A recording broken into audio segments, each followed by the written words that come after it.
Shalom, shalom. First and foremost, I would like to say, call halal Yahweh, Bahashem, Yahweh Shai, Bahashem, Rechakodash. That is to say, all praise to the Most High God, whose name is Yahweh, in the name of his only begotten Son, Yahweh Shai, whom the world ignorantly calls Jesus Christ, through the Holy Spirit, Rechakodash. Double honors to the apostles and the elders of the great millstone who taught us this truth. Shalom to the 144,000, as well as to the rest of the hopeful, like men, women, and children of Israel, scattered abroad throughout the four corners of the earth among the heathen that look like the heathen. This your brother Yara Donba from the GMS branch here in Chicago, coming back at you with what I hope to be another short yet edifying lesson. All right. And the title of this lesson is going to be Make Full Proof of Thy Ministry. Okay, because that's something that we have to do on the regular, man. We all have an office in this truth, right? That we should be doing as the men, as the prophets. What we teach, we prophesy, we break down the scriptures to the rest of the flock. We tend for the flock, right? Or it can be something as simple as a woman being a wife, man. That's your office. You have to make full proof of that office, man. You have to be attentive to your husband, right? Be attentive to your household. Right, we all have this office, but more specifically, I'm speaking in terms of the prophets, man. We have to make full proof of our ministry and do all the things that are necessary to do that. All right, so without further ado, I want to go ahead and get into the scriptures. I'm going to start here in the book of 2 Timothy, chapter 4. Of course, this is where the thought came from. So it says, I'm going to start at the top. It says, I charge thee therefore before the Most High, and the Lord, Yahweh Shah Mashiach, who shall judge the quick and the dead at his appearing in his kingdom. Preach the word, be instant in season, out of season. Reprove, exhort with all long suffering and doctrine. Right? So, hey, what this say? In season and out of season. So no matter what, man, we should be out there teaching. We shouldn't be it's kind of cold outside. I don't think we should go camp today. I remember IUIC had a post said, hey, camping season is back up. Ain't no camping season. We do this year round, man. All right. But it continues on. It says, for the time will come when they will not endure sound doctrine, but after their own lust shall they heap to themselves teachers, having itching ears. And they shall turn away their ears from the truth and shall be turned unto fables, fallen angels, hell doctrine. Everybody can be saved. All of these different things. White JC, right? All of these things are fables, man.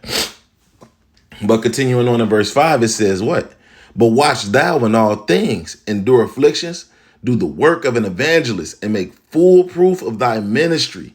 Okay? And let's look into this word here for full proof. Let's see real quick. Strong's G 4135. Pleiraphoreo. Pleiraphoreo. Pleiraphoreo. It says to bear or bring full, to make full, to cause a thing to be shown to the full, to fulfill the ministry in every part, to carry through to the end, accomplish things that have been accomplished, to fill one with any thought, conviction, or inclination, to make one certain, to persuade, convince one, to be persuaded, fully convinced or assured, to render inclined or bent on, right? And then it says to carry out fully in evidence, i.e., completely assure or convince, entirely accomplish, right? So that's the point, man. And to fulfill the ministry in every part and to carry through to the end, right? He that endured to the end, the same shall be saved. To him that overcometh will I give power over the nations, and he will rule them with the rod of iron. Right? We have to bring this thing to a fullness, man. Whatever the Lord put on your spirit for your office to be, it has to be done 110%, man. All right? We have to. And the Lord gave everybody different offices, man. Everybody is not going to be on the same level.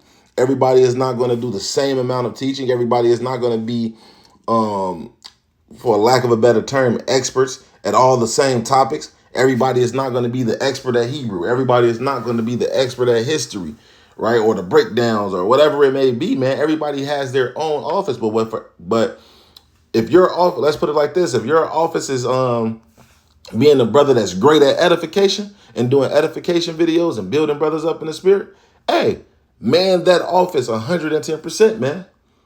because that's what the Lord needed you to do. All right. Let's go ahead and get this book of Romans, chapter 12. And we're going to start at verse 5. All right. It says, so we being many are one body in Mashiach, and every one members one of another, having then gifts differing according to the grace that is given to us, whether prophecy, let us prophesy according to the propitiation or proportion, Salakia, to the proportion of faith, or ministry, let us wait on our ministering, or he that teacheth on teaching, or he that exhorteth on exhortation. He that giveth, let him do it with simplicity. He that ruleth with diligence, and he that showeth mercy with cheerfulness. Right? So all of these things have different different offices, man. But whatever it is, if your job is to teach, hey, you better teach. Right? When you prophesy, you better prophesy. All right. When you exhorting a brother, you better do it with all your might, man. You got to bring it to fullness. To do the ministry in full is what that definition said, roughly paraphrasing, right? So that's what we have to do, man. And all things that we do in this truth, we have to go 110%, man. There's no slacking on it. That's not how things can be done in this truth, man. Because the thing, and the part of it is that you can never go far enough for the Lord in the first place, right? All of our righteousness is as filthy rags. But we do these works, and through the Spirit and the sacrifice of Yahweh Shah, we are able to offer up these sacrifices, man, right? These spiritual sacrifices of ourselves and doing this work. And that's really important to understand. And I want to end it off right here in this Matthew, the 25th chapter, with the parable of the talents. All right, because just for the background, the talents represents in this parable a man's ability to teach. All right.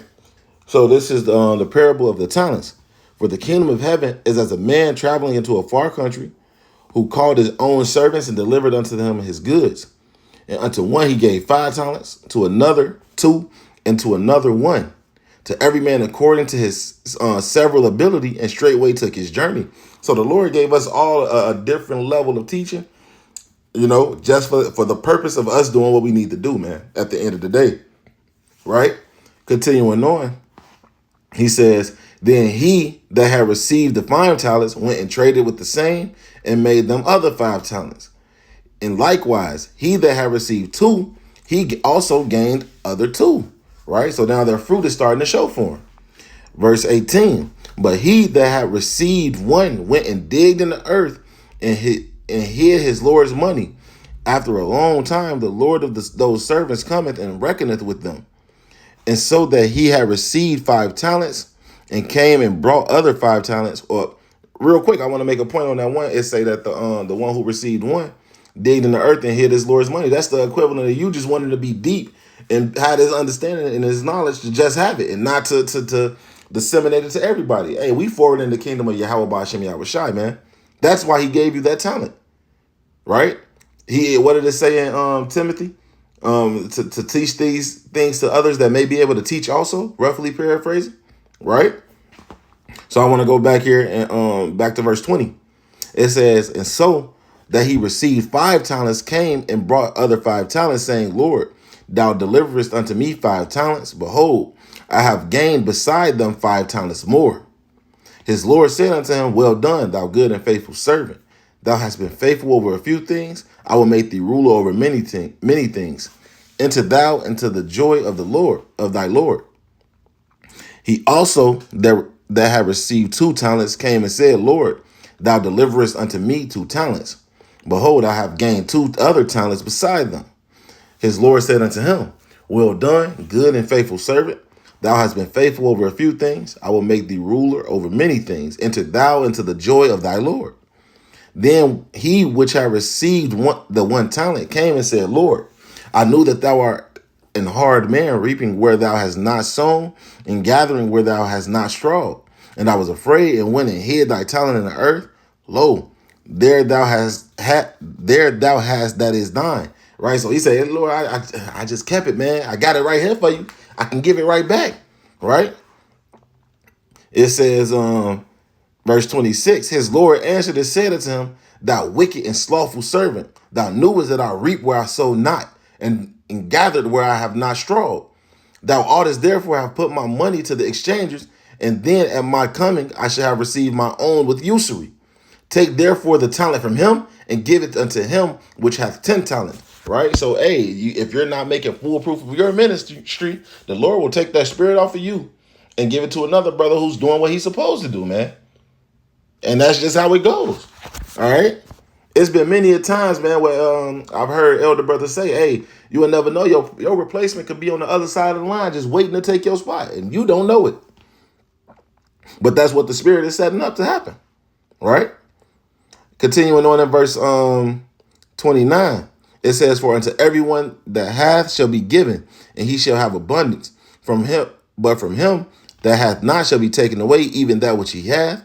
And cast ye the unprofitable servant into outer darkness. There shall be weeping and gnashing of teeth. Hey, so at that point, you just receive that judgment, man, with the rest of the wicked, because you didn't make full proof of your ministry, man. And we have to make sure that we're doing that on a daily basis, whether it's being on top of our reading, being on top of our studying, right? Being diligent and showing brotherly love. All of these different things are part of making full proof of thy ministry, man. So, Lord willing, this was an edifying lesson. With that, I want to say, Call Halal Yahweh, Bahashem, Yahweh Shai, Bahashem, Ruchakwadash. Double honors to the apostles and the elders of the great millstone who taught us this truth. Shalom to the 144,000, as well as to the rest of the hopeful righteous elect, man. Shalom, Kwam Yasharala, Wa Abba Babal.